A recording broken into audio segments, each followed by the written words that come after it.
Welcome to Spiritual Naturalism Today, a conversation on science, nature, and spirituality.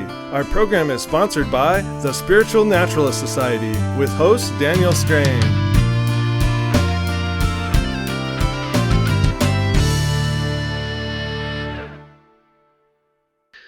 Hi, thanks for listening. I'm Daniel Strain, and I'm here with co-hosts BT Newberg and Jay Forrest. Today we're going to do something a little different than we've done in the past episodes. We like to always be thinking of spiritual naturalism as something that's practical and that really helps people in their lives. And not just abstract philosophy or something like that. So BT had a great idea for today's topic, and that is to take real-life applied issues and discuss it. Now, Jay and myself, we don't know exactly what we're going to be talking about today. We know that it is an issue that BT is going to bring to the table, and he wanted to have very authentic, natural responses from us that were not rehearsed or thought about ahead of time. But what our point here is that hopefully if people have similar problems out there, they can benefit from this, and that you can get a chance to see what spiritual naturalism is like in a real applied sense. Do you want to add to that, BT, since it's your idea? No, actually, that's a great introduction there. Thank you. Yeah, so, okay, yeah. Like Daniel said, totally unrehearsed. I'm the only one who knows about this problem. So it's going to be an issue from my life. And by the way, this is not going to be about a bitch section about this problem, although there might be some bitching involved. It's not going to be about getting sympathy, although there might be some sympathizing involved. It's going to be about how do we deal with this problem? How do we approach it more healthily? How do we flourish better? That's the kind of conversation that I want to have here. Okay, well, with that said, so I have started a new job, something that happens to all of us, right, commonly, especially in this economy. Picked up a part-time job. In addition to teaching, I also now work in the electronics department at a big box department store. And retail is new to me, and maybe not exactly aligned with my natural personality inclinations, but I'm giving it my best shot. But I'm finding there's a lot of frustrations with working for a big corporate, big box store.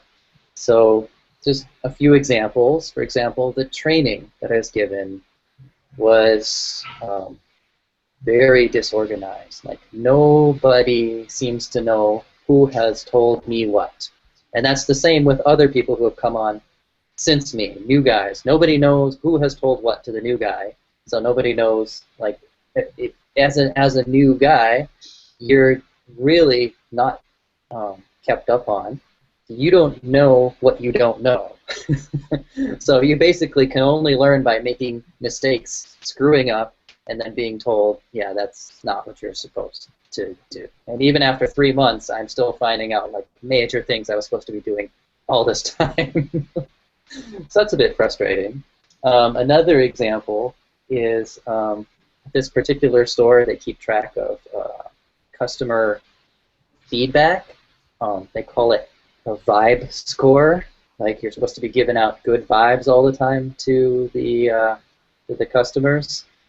And the way that they track this by individual sections. I'm in the electronics section, right? So we get our specific feedback just on how was your experience in the electronics section. And it's weekly. Now, each week, only maybe 3 or 4 customers might give feedback on your section. You get a lot of responses, like 66.66% of customers say that they had a good experience, which is clearly like there were 3 that week, right? So if you're basing any kind of like measurement on only 3 respondents, that's like statistically meaningless, right? But they're really on us about getting this vibe score up to 100% all the time. So that's frustrating, right? And I don't want to drag this out too much, but just one more thing. Anybody who works in retail can relate to this one for sure. You start an interaction with a customer, and you very immediately you know that even before you started talking to them, they were already ready to be upset with you. And if you're just, it's just you start behind, and then you just get further and further behind. So my question to you guys is, with this kind of situation where you're thrust into this, and you have a number of kind of absurd qualities to the situation, things that can cause frustration, things that can cause you to want to just throw your hands up and say, I quit, this is not for me. How do you approach that in a more healthy way, a more wholesome way, some way? How do you be able to flourish in that situation? What do you guys think? I could really honestly use some help. I have a lot of ideas about this, but why don't you go ahead, Jay, and let us know what you think. Well, having worked retail, I actually was an assistant manager of a pharmacy for a while, and there was a joke at the time. They said customer service was great if it wasn't for the customer.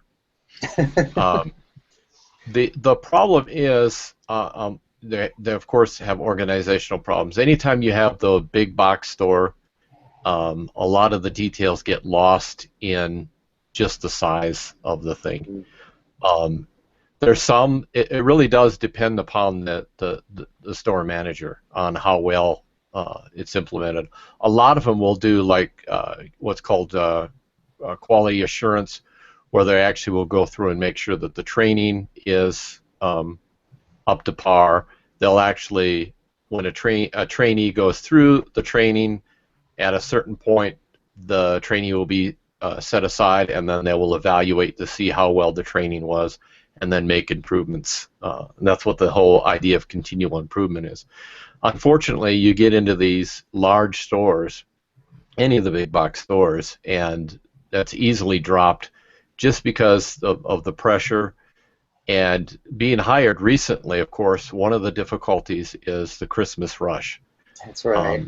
They're not focused on you, and they're not focused on your training. And the biggest frustration is, really feeling like you're not getting the training and then getting punished because you didn't get what you're supposed to get. So there's a feeling, right. There's a feeling of injustice. Yeah. And one of the things is to acknowledge that and say, yes, that in fact is unjust. Usually what we try to do is fix those kind of things.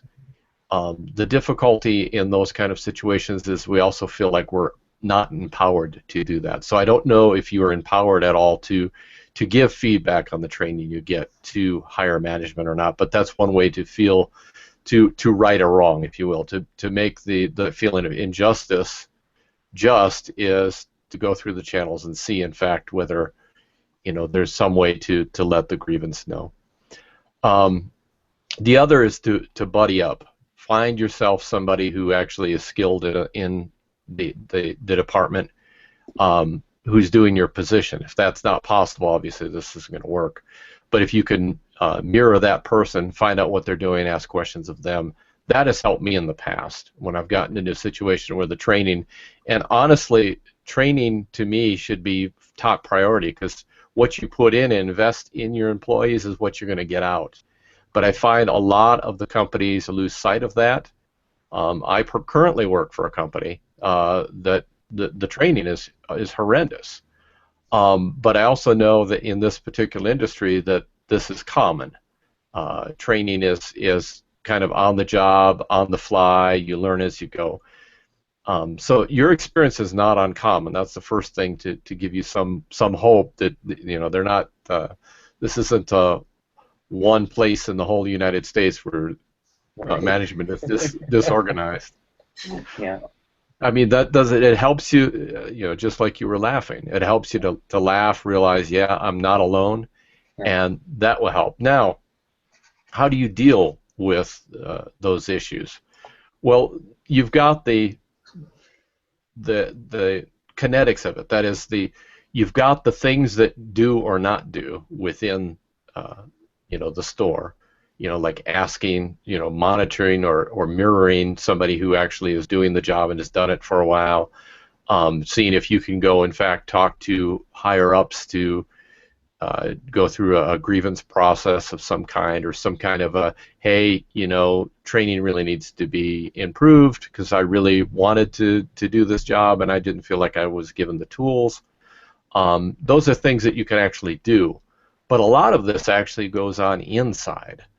It deals with our attitude towards the situation. The whole idea of giving up is a lot of people, when they get into a really hard place, they want to give up because we don't like difficulty. And a lot of it is, whenever, for an example, we, put our hand on the stove, we pull it away because it hurts. And a lot of this discomfort actually is an emotional hurt or emotional irritation. We want to pull away, and that's the response to quit. And in some cases, that's the correct response. Sometimes you do have to walk away from a situation when, in fact, it's unworkable. I don't think this is unworkable, at least at this point. I think what, to show interest to the management, that you're interested in learning, that you're asking questions, that you're trying to get yourself a mentor who will kind of, take you under their wing and show you the ropes. And the other thing is to deal with the inner difficulty. For an example, you may have a particular boss who's in charge of this that you may have feelings of animosity towards. Like, what the heck's wrong with you? Who put you in charge? You have no idea what you're doing. And that's where we can bring the loving kindness meditation, and we just say to, in our minds, may they be safe, may they be happy, may they be healthy, may they be content, just so that we can get ourselves in the right place. The other thing, I think it is true that you're going to have the customer. And this is the difficulty with the whole store industry, is you're dealing with people, and people come with problems. And many times, those people that you feel are there just ready to, they're just waiting to unleash. They got their guns loaded, and they're waiting for the first person to open their mouth to fire. And the first person they see representing that store, you're it. You're getting it all. To realize that this person is suffering. They're suffering, and this is how they're expressing that suffering, in a very unwise and confused way.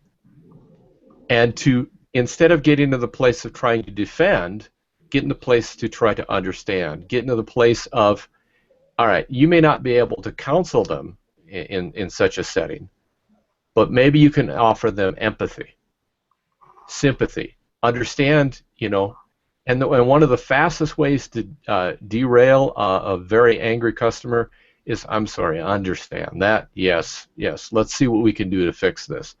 And sometimes understanding, it's simple as a look, looking in their eyes, showing them that you really are concerned for them and that you have a compassionate disposition toward them.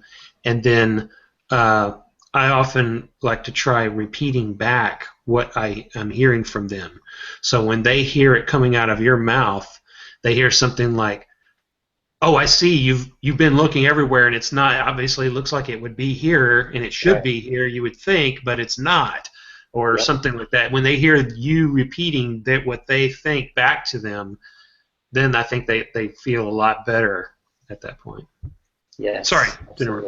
Oh, no, that's exactly right. The whole, once you're able to repeat it in similar words, put it in your own words, but similar words to what they're saying, they say, oh, they understand. That really does help derail some of the animosity, and not returning that animosity. Don't mirror them.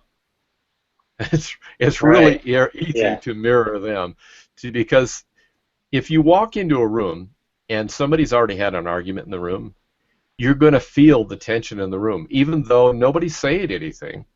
There's no reason why you should. There's like tension in the room. There's a vibe, to use the store's words. There's a vibe. What you also have a vibe, and if you're picking up the vibrations of the person and picking up their anger and frustration, um, you're going to mirror that back to them, and it's going to escalate. And the thing is to not do that, to draw them into a place of calmness, draw them into a place of sympathy, draw them in a place where they don't look at you as a representative of the store, but as a real person. See, when they come to you, you're not Brandon. You are simply the store. That's You are right. simply the face of the store, and it's like somebody going up to a wall and vandalizing it. You're an it. You're not a person. That's And right. your interaction is to try to help them realize, hey, I'm a real person, and I really do care, and I really do want to help you. And if they can get that message, you'd be surprised at how much they'll open up and say, oh, I'm sorry, it's not your fault. I'm just frustrated because I've done this, and my mother just passed away, my husband's leaving me, and my kids don't care for me anymore. You don't know what's going on behind there, and if you come to it with that understanding, you have no idea the suffering that people go through, and then you open yourself up to them, and it makes a world of difference when you come and you look at it that way. Yeah. The thing too is to try to not do it with this kind of thing in mind that, oh, if I try these techniques, then they'll turn around and they'll be a kind person. I'll have this lovely interaction. Try to throw that out the window, because whatever happens or however they respond is not up to you. That you may do all of that stuff we just said, and then they're still basically just a jerk, and that's the way they are. But so that can't be like a requirement of why you're doing it, is to hope to get that response. Instead, it should just be, this is who I am. Success. Right. This is who I am. I'm doing it because this is who I. And then if it turns out they're still like that, you can at least walk away from that encounter saying, I'm really proud of myself for how I handled that, and that person's just not ready to receive that, that kind of thing yet. And, whatever space they're in, they're just not at that place. It's kind of like, how like people sometimes, for example, say a person is suffering from some sort of dementia, and they're saying very rude, nasty things, but everybody around them knows that it's part of this condition they have, and so there's not this kind of deep-seated response to it that there would be if it wasn't a person suffering from that condition. Well, in a sense, every time that we act in an unenlightened way, we're suffering from a condition. It's just that maybe it's not as persistent as the conditions that get labels and everything, but it's still at least at that moment, it's a condition of ignorance. And so I try to remember that. To me, the thing that stuck out about the different things you brought up, the nonsensical training situation, the nonsensical calculation for the vibe score, and the customers who are unjustly already predisposed a certain way. The things that came up to me about that, I also have a experience in retail, but also experience working for a very large corporation. And I came into that experience directly after college. So it was as contrasted an environment as you can imagine. And I actually thought that when I got out into the real world and I worked at a company, that when I brought up things that didn't make sense and a better way to do them, that everybody would go, oh yeah, that makes sense, and then things would change, and then everything would be improved, and then we would move on, and everything would be very rational, and and what I learned. And how did that work out? Yeah. What I learned after a few years of frustration was basically that when you're talking about these large corporations, you have very little chance of a lot of things working out. So you have to kind of come to an acceptance that there's going to be a lot of goofy, nonsensical stuff, and that's just the way it is.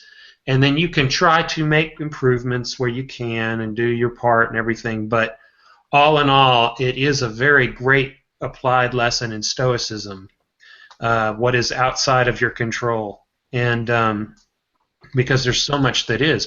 And so much of that stuff that goes on, it's not necessarily because they didn't realize it was nonsensical. It's because somebody wanted to make a good impression by submitting an idea for something, or somebody has their ego tied into a certain thing that they were a part of, or there's some kind of favoritism going on somewhere. There's always these other complex things going on, or people are just comfortable with the way it's always been and they don't really want to rock the boat. They just want to punch in and punch out. So there is kind of a reserved sort of acceptance that I always felt like if I had to go back to some of those earlier jobs I have, I would do so much better than I do now. At least that's what I imagine in my head, is because I feel like another thing too is that like something I never thought of doing at the time was that there's a thing that goes on when you deal with management or superiors in a workplace, is that we tend to dehumanize them because they are the boss or the big cheese or the whatever person. The man, right? The man, yeah. And what I've noticed is that when you actually show a very humanizing kind of treatment of them like they were a family member or a friend or somebody like that, that they, I mean, and I can say this now looking back from the other direction because I've since had management sorts of roles, and there's kind of a loneliness at the top sometimes, and sometimes there's this feeling of isolation, and it's almost like the dad with the teenager who feels like my kids never talk to me anymore, you know? And so right. When you see an employee that's actually like, hey, how are you doing? How was your weekend? They seem genuinely interested to treat you like a human being. A lot of managers can really respond to that. Yeah. And it can help to, restore some kind of humanity to the relationship. Yeah. And either side can do that. But some of the other things that stood out to me, some of the inner things that go on during these situations. One is worry about, well, in Stoic terms it'd be reputation, but worry about performance on the job and how you are going to be perceived and rewarded or punished based on that performance. I think that directly plugs into the whole Stoic approach on reputation and how it's got to start with just kind of this inner, I do this because of who I am, and then whatever else happens, happens, you know. Because if we start getting too tied up with, well, I did that job over there, and he took the credit for it, or nobody noticed that I did that, and you know, now they don't think I do my stuff. You know, you start getting tied up with all that kind of stuff, and you end up going through this kind of rat in a maze, kind of chasing the cheese constantly. It's a very frustrating treadmill to be on. The second thing is of the inner stuff is anger about things that don't make sense. Okay, so I already addressed that. That's about the wanting things to be rational, wanting things to make sense, wanting things to be, and this kind of almost instinctive angry response we have when we see people doing stupid things and they don't seem to respond to our reason, right, and to our showing that this doesn't make sense. Exactly. So that feeling, that kind of instinctive response to stupidity, is a is something that we also have to kind of deal with. It's like it's kind of a coming to terms. It's like, yes, I'm going to try to. It's kind of like if you were going to try to, solve world hunger. Hey, I'm going to feed this person, I'm going to feed that person, but I'm not going to be able to feed everybody. You Right. know. You have to take a It's realistic. the same thing. I'm going to present my memo. I'm going to do my thing. I'm going to say my idea. I'm going to mention this thing in a constructive, compassionate way. And if it's not picked up, if it's pearls before swine or whatever it is, that's what it is. And then, Yeah. It's not your company really. And it's kind of a dichotomy. It's like, in one sense, you get a lot further by being compassionate to everyone around you, the customers, the fellow employees, the bosses, and even the owners of the company, and say, I want to treat this company as I would if it were my company, and do what I think should be done if it were my company. But on the other hand, you got to remember that when other people who are outside of your control don't respond to that ultimately it's not your company. It's somebody else's headache, really, to worry about, and you did your part.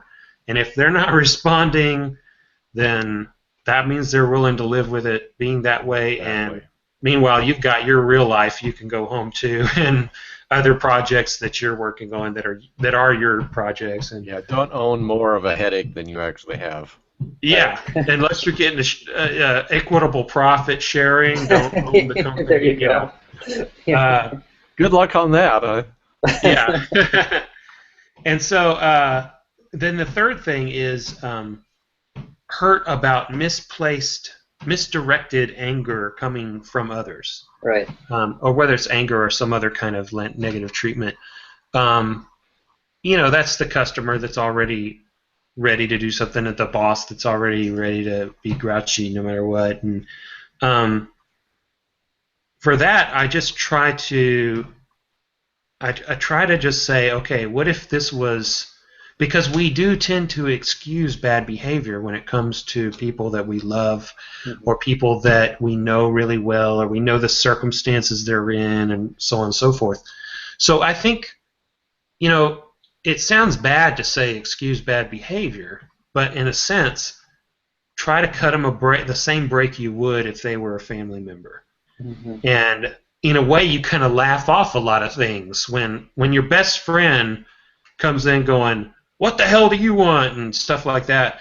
You're just kind of, hey man, take it easy, and you kind of laugh it off a little bit. But when a stranger does that, you don't laugh it off. And so Yeah, I think if we had that same kind of connection, then that same kind of sympathy and that same kind of empathy, that a lot of this stuff would seem less harsh to us. We would kind of give it the brush over the same way we would if we had done it.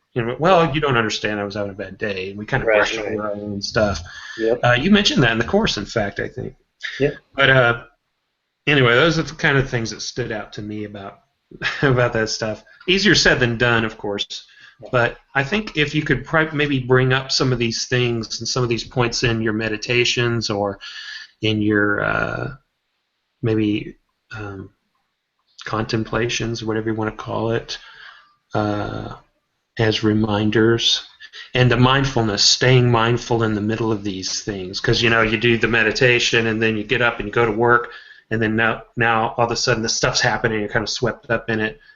The more we can try to use that as an exercise to maintain that mindfulness of all of this stuff we're talking about, then the more it can start to work into your mental habits as the situation comes up, without having to rethink about it later as a means of calming down.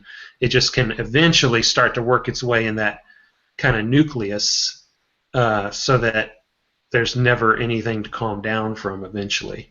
It's the ideal, of course, but Wow, you guys, that was it awesome. is definitely attainable. Yeah, that was gold, guys. It was gold nuggets all the way. I've written down, I think I counted 8 different points of advice. And I don't know how you divide them up. Might be more, might be less, but that was really cool. And one of the things that really stuck out to me is, for a lot of the discussion, you weren't really talking about it specifically in spiritual naturalist principles or something drawn from Stoicism or Buddhism or some other tradition, you're just responding to it naturally, but then it also naturally smoothed right into those principles, kind of in and out, seamlessly interwoven.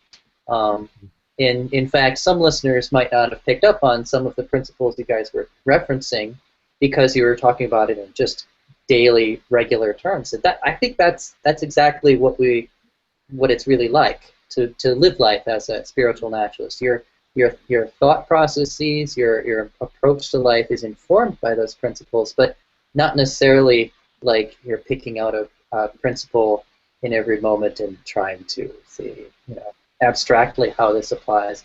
No, you do that as a practice until it's internalized, and then it flows out of you the way it just flowed out of you guys. I thought that was really cool. And a lot of the things that you guys, the advice that you gave is well, some of it's stuff I hadn't thought of. So thank you very much for that. Also, other stuff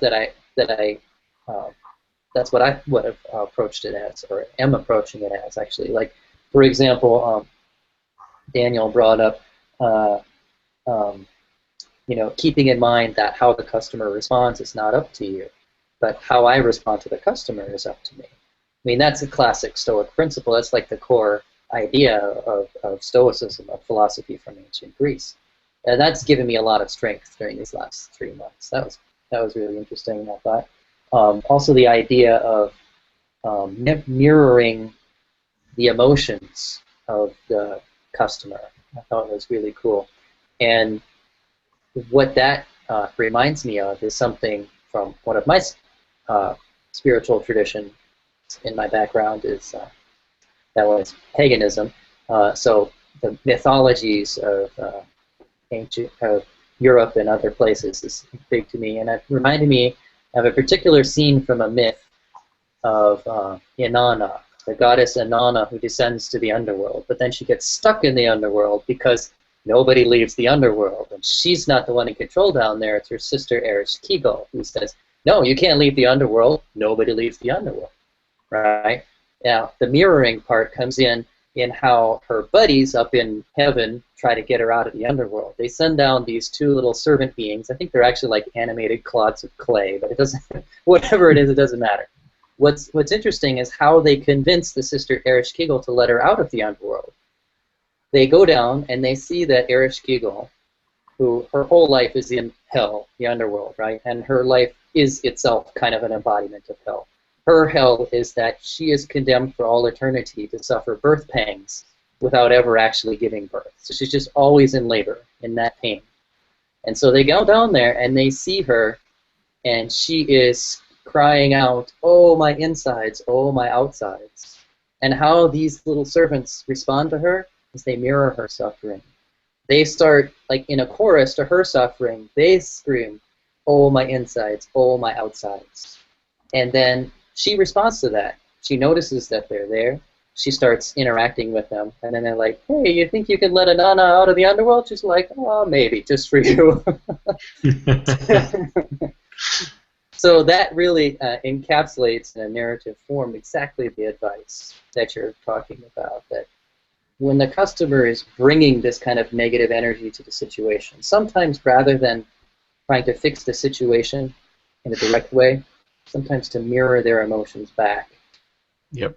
Puts them in that sort of situation that's conducive then to being able to fix the situation. And before that happens, you're getting nowhere.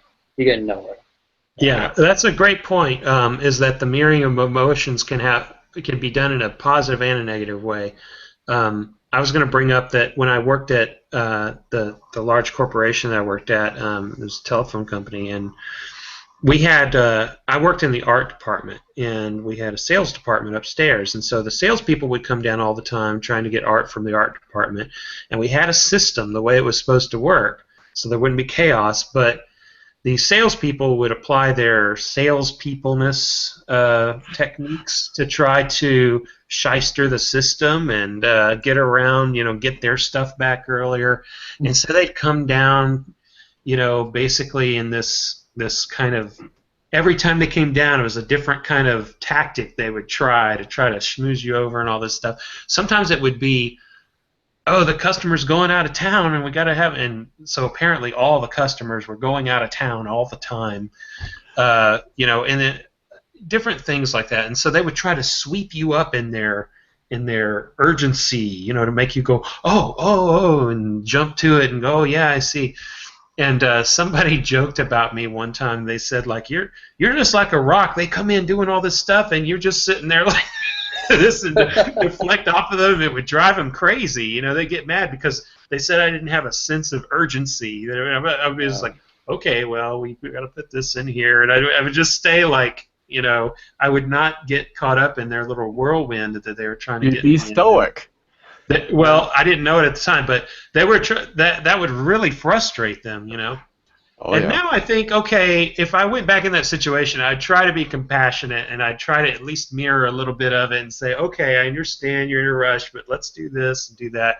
And instead, I kind of used some of those techniques in a strategic / passive aggressive kind of battling kind of way, which I wouldn't do today, but I did back then. I certainly got some satisfaction out of it, and so that's just one example of like I would do things. I would come at it totally different, and I think I would have been a lot more effective, but I don't know. Fortunately, I'm not working there anymore, so. Well, thank you guys. Thank you guys for your advice. You're very welcome. Glad you brought it up, actually. I think it was a great idea to take something really down to earth and applied, because a lot of our articles and a lot of our talks and a lot of conversations do talk about these principles in a very abstract way.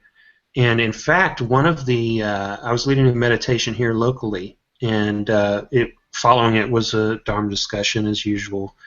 Kind of a talk about different things, and one of the attendees was saying, I really need to hear this stuff in more applied ways than we're talking about it. And so it's always been kind of a challenge for me to talk about it in that way, because you really need specific examples. So thank you very much for bringing your specific example. I don't actually, I forgot to note what time we started today. Could somebody remind me of how long we've been recording? I think now is probably a good time to finish. Not sure Okay. how long it's been, but We've been going about half an hour. Feels That's what about we right. normally shoot for. Let me just go ahead and move us to some of those announcements that we're going to do. We have about 4 announcements for our listeners. The first thing I want to mention is our next course in Spiritual Naturalism. It's SNS 101, Introduction to Spiritual Naturalism, online course that we give.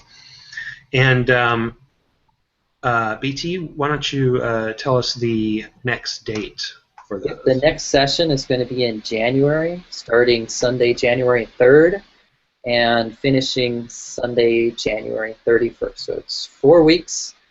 And we usually have a cozy little group, and I'm the mentor of the course, and usually there's email exchange with the students, so you get a lot of feedback. Great.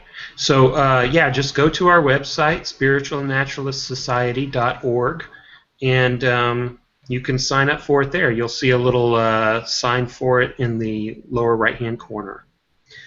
I also want to mention that the winter solstice is coming up soon, and we plan to make some announcements about this pretty soon in the next few days. So keep a lookout.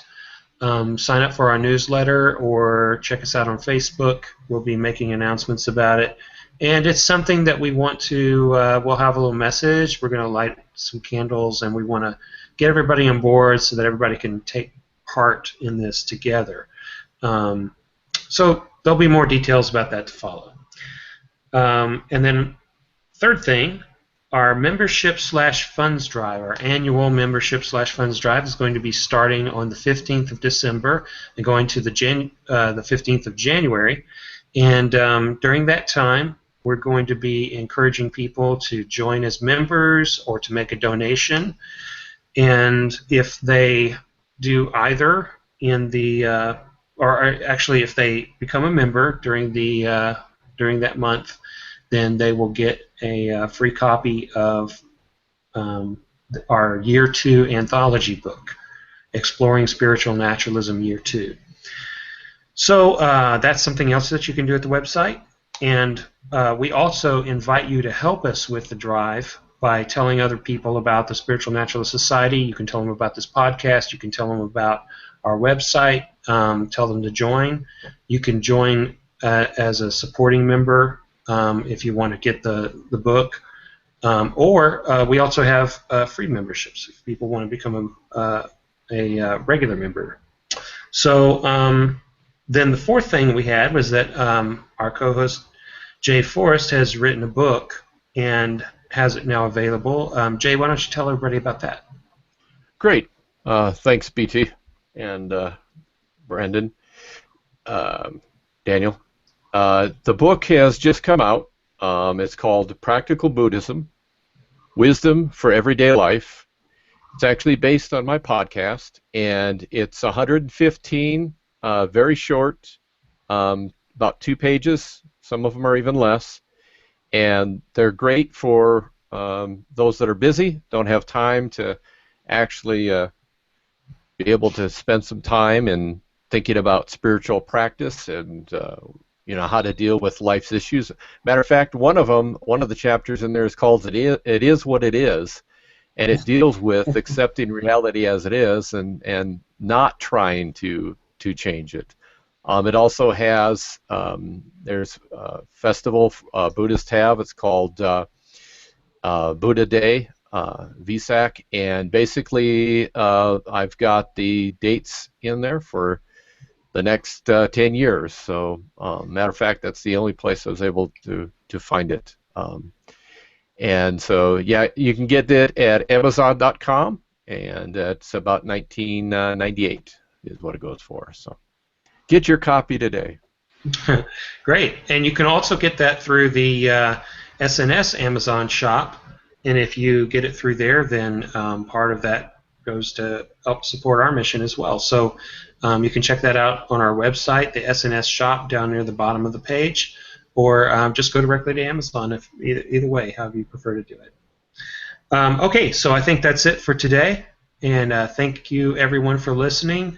Thanks BT, thanks Jay, and I hope you will stay tuned for our next podcast. And until then, we wish you a great month. Thank you. Thanks, guys. It was a lot of fun. Thanks. Take it easy. This program was sponsored by the Spiritual Naturalist Society. Learn more and join our community at spiritualnaturalistsociety.org. Our music was composed by John Clemisrude. J.N. Forrest is our technical director, and Daniel Strain is program director. Our hosts are Daniel, Jay, and B.T. Newberg. Please share our program with others and join us next time on Spiritual Naturalism Today.